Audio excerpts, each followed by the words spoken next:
Good morning to dear student. Welcome to AVME online classes. I am your sir Chetan Sharma. 1 minute for waiting.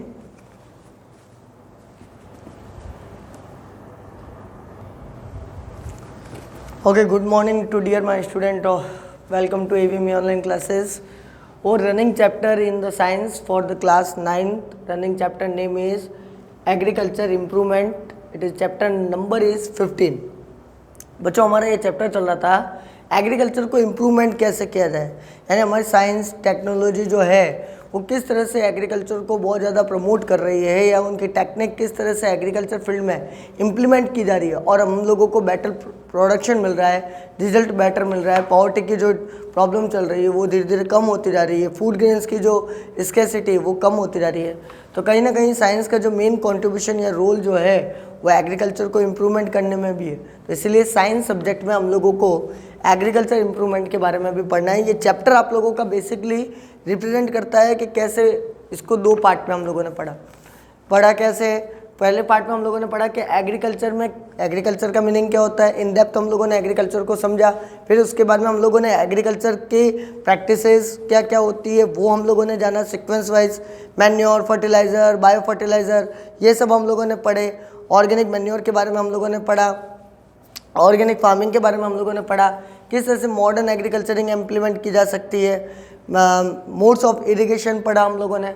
तो various kind से हम लोगों ने techniques को अच्छे से ऑब्जर्व कर लिया और एनालाइज भी कर लिया। आई होप मेरे बच्चों ने सबने उसको समझा था और अच्छे से उसको मगअप भी किया होगा, ठीक है ना।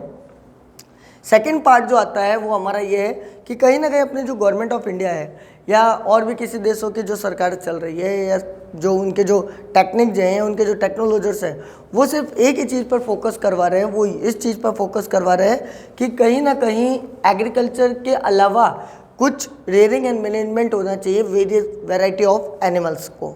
तो यानी कि वेरियस ऑफ एनिमल्स को भी हम लोग रेयरिंग और मैनेजमेंट करके उनको प्रोटेक्शन दे सकते हैं, साथ साथ से उनका बेनिफिशियल थिंग्स प्रोडक्शन हम लोगों को मिल सकता है।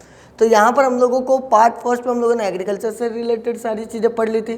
एग्रीकल्चर में अब दूसरी चीज़ जो इंगेज हो रखी है वो है एनिमल हस्बेंड्री।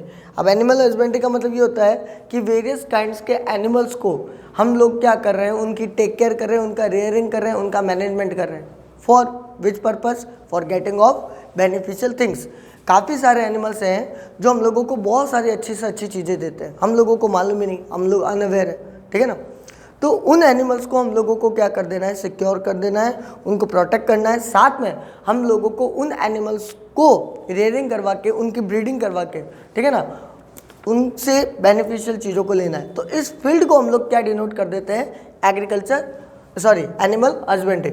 अब एनिमल्स से जुड़ा हुआ है तो इसमें ऑब्वियसली दिखती बात है कि सारे एनिमल्स आएंगे। तो मोस्ट इंपॉर्टेंट जो एनिमल्स होते हैं उन्हीं को हम लोगों ने डिस्कस किया। वैसे तो बहुत सारे एनिमल्स हैं जिससे बेनिफिशियल थिंग्स मिलता है या हम लोग यूटिलाइज भी कर रहे हैं, इंडस्ट्रिया चल रही है, रॉ मटेरियल्स मिल रहे हैं, लेकिन हम लोग कुछ मेन प्रोमिनेंट एग्जांपल्स को लेकर चलेंगे। सबसे पहला एनिमल हस्बेंड्री में पढ़ेंगे कैटल फार्मिंग। अभी कैटल फार्मिंग क्या हो गया, आप लोगों ने देखा होगा जितनी भी लेबर वर्क्स हो सकती है या मिल्क प्रोड्यूसिंग जो भी एनिमल्स होते हैं उनको हम लोगों ने इस कैटेगरी में डाल दिया, कैटल फार्मिंग। सेकंड जो होगा वो होगा पोल्ट्री फार्मिंग, इसको मुर्गी पालन कहते हैं, जिससे हैन है, चिकन है, ये ऑब्टेन किया जा सके, एग वगैरह भी ऑब्टेन किया जा सकता है। एपीकल्चर में हम लोगों को ये पढ़ना है कि किस तरह से जो आप लोगों के हनी बीज वगैरह होते हैं उनसे हम लोगों को हनी है या वैक्स है वो कैसे हम लोग ऑब्टेन कर सकें। तो इससे रिलेटेड या इससे इंगेज कल्चर को एपीकल्चर कह देंगे। पिसीकल्चर किसको कहा जाएगा, pisciculture rearing and management of the different varieties of the fish जो आप लोगों के फ्रेश वाटर में रहती है या सी वाटर में रह रही है या पॉन्ड वगैरह के अंदर रह रही है, सैलाइन वाटर, मिक्स वाटर को भी हम लोग यहाँ पर, फिश को भी यहाँ पर यूज़ कर सकते हैं। तो टाइम वेस्ट नहीं करते, सबसे पहले हम लोग ले लेते हैं कैटल फार्मिंग को। तो बच्चों ध्यान से सुनना, कैटल फार्मिंग का मतलब क्या होता है, for the production of the milk and labour farms need to the cattle farming. ध्यान सुनना, हम लोगों को यहाँ पर दो चीज़ों की जरूरत पड़ेगी। एक, हम लोगों को क्या चाहिए, मिल्क का प्रोडक्शन चाहिए, मिल्क, ठीक है। दूसरी चीज़ हम लोगों को क्या चाहिए, लेबर वर्क करवाना है, labour work on farm, labour work on farm, खेतों में या एग्रीकल्चर फील्ड में हम लोगों को क्या करवा देना है, लेबर वर्क करवा देना है, ठीक है ना, उनका यूज़ करना है। देखो आप लोगों ने देखा होगा एंशिएंट टाइम में क्या चलता था कि एग्रीकल्चर फील्ड के अंदर काऊ को, बफेलो को, इनको रखा जाता था ताकि इनसे वो प्लगिंग करने का काम जो होता था वो सारा किया जाता था। नेक्स्ट, अब इसका इंट्रोडक्शन मोड पढ़ते हैं। देखो इंट्रोडक्शन क्या है, नोट्स में आप लोगों को आज मैं फ़ोटोज़ आप लोगों को भेज दूंगा ताकि आप लोगों के पास में पहुंच जाएगा। अब इसको थोड़ा अच्छे से सुनना। इंट्रोडक्शन क्या हो गया, the milk producing by the mammary glands of milk animals. Generally आप लोगों को पता होना चाहिए कि मिल्क का जो प्रोडक्शन करते हैं उनके अंदर मेमोरी ग्लैंड होती है जहाँ से मिल्क सीक्रेट होता है, ठीक है ना। तो जो मेमोरी ग्लैंड लेकर चलते हैं या जिनके पास में मेमोरी ग्लैंड पॉजेज होती है, प्रेजेंट होती है, उनको हम लोग मिल्क एनिमल बोलते हैं। क्या बोल देते हैं, मिल्क एनिमल्स। अब मिल्क एनिमल्स के नाम बहुत सारे हैं, जैसे काऊ हो गया, ठीक है ना, बफेलो हो गया, गॉट है वगैरह, ये सब कुछ इसमें आ जाएंगे। Just after the birth of the young one, जो कि यंग वन के बर्थ के बाद में निकलता है, यानी उनसे जब बेबी बनता है ना, ये भी विविपोरस होते हैं। तो जैसे ये बेबी निकलेगा उनके कोलेस्ट्रम के बाद से फर्स्ट मिल्क जो होगा वो कोलेस्ट्रम कहलाता है, ठीक है ना। सेकंड आ जाता है कंपोजिशन ऑफ मिल्क। आप लोगों ने मिल्क तो सबने पिया होगा, दूध तो सब जने पीते ही मॉर्निंग में। अब मिल्क का भी कंपोजिशन होता है, बोले तो इसके अंदर भी इंग्रेडिएंट होते हैं जिनका सबका परसेंटेज अलग अलग होता है। तो मैं यहाँ पर आप लोगों को बता देता हूँ। अगर अपन लोग कंपोजिशन, जनरल कंपोजिशन डिक्लेयर करें किसका, मिल्क का, तो मिल्क के अंदर देखो बच्चों ध्यान से सुनना, मिल्क के अंदर 87% तो वाटर ही होता है, ठीक है ना। कितना परसेंट वाटर है, 87% वाटर होता है,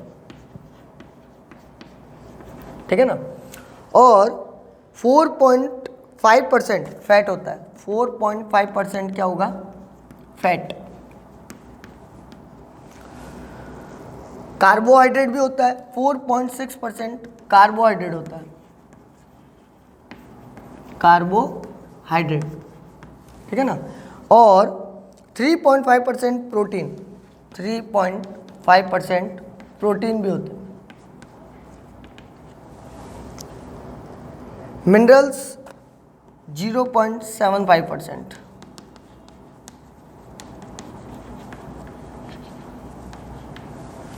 अच्छा, एक इसके अंदर SNF भी होते हैं। SNF आज आप लोगों का होमवर्क है, SNF की फुल फॉर्म पता लगाइए। SNF मिल्क के अंदर पाया जाने वाला एक इंग्रेडिएंट होता है जो कि बहुत रेयरेस्ट अमाउंट में होता है, बहुत कम अमाउंट में मिलता है, लेकिन ये 0.85% में होता है, ठीक है ना। नेक्स्ट आगे चलते हैं, ध्यान से सुनना। शिप का जो मिल्क होता है, ship milk contain the highest amount of protein. Ship के मिल्क में सबसे ज़्यादा प्रोटीन होता है, इसका परसेंटेज 6.25 होता है। कितना होता है, 6.25, ठीक है ना। और जबकि काऊ के मिल्क में प्रोटीन जो है वो 3.21 होता है। कितना होता है, 3.21। तो यहाँ पर आप लोग कंपेरिजन भी कर सकते हैं, किसका मिल्क है, शिप का मिल्क है, और दूसरी तरफ किसका मिल्क है, यहाँ पर मिल्क है, काऊ का मिल्क है।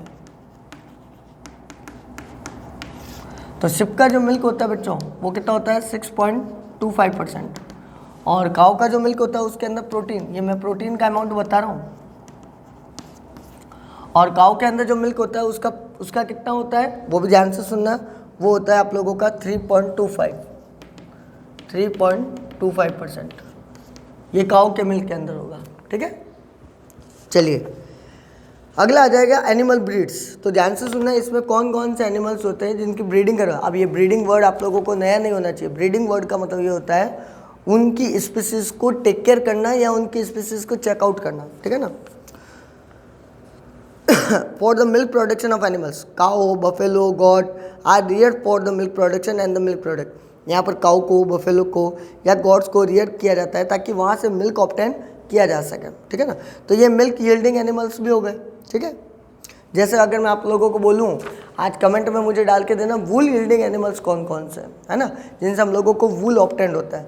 आज कमेंट सेक्शन में मुझे ये डाल के देना आप लोग इसका आंसर, ठीक है। सम इम्पोर्टेंट स्पीसीज ऑफ काऊ, कुछ इंपॉर्टेंट स्पीसीज होती है काऊ की जो हम लोगों को लार्ज अमाउंट में, लार्ज प्रोपोर्शन में मिल्क देती है।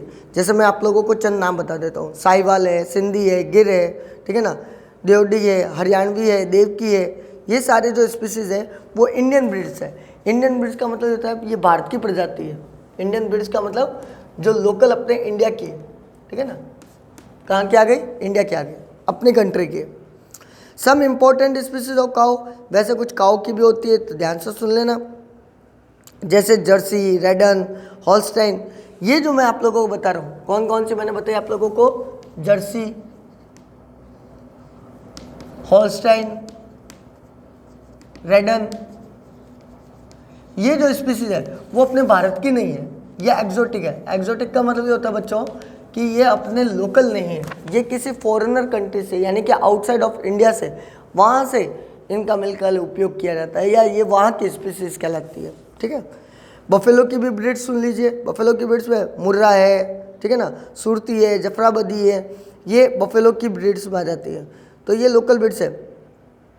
और लोकल ब्रीड्स के साथ में जमुनापरी, सिरोही, ये बारबरी, ये भी इसके अंदर आ जाएंगे। आप लोग जब 10th क्लास में रहोगे तो आप लोगों का इकोनॉमिक, अभी आरबीएससी बोर्ड में चैप्टर है, अभी आप लोगों का आरबीएससी बोर्ड की 10th क्लास का चैप्टर है, चैप्टर नंबर 14। उसमें इकोनॉमिक इंपॉर्टेंस है प्लांट्स का और एनिमल्स का। उसमें आप लोगों को बहुत सारे स्पीसीज के नाम आए हुए हैं, काऊ के, बफेलो के, गॉट के वगैरह के।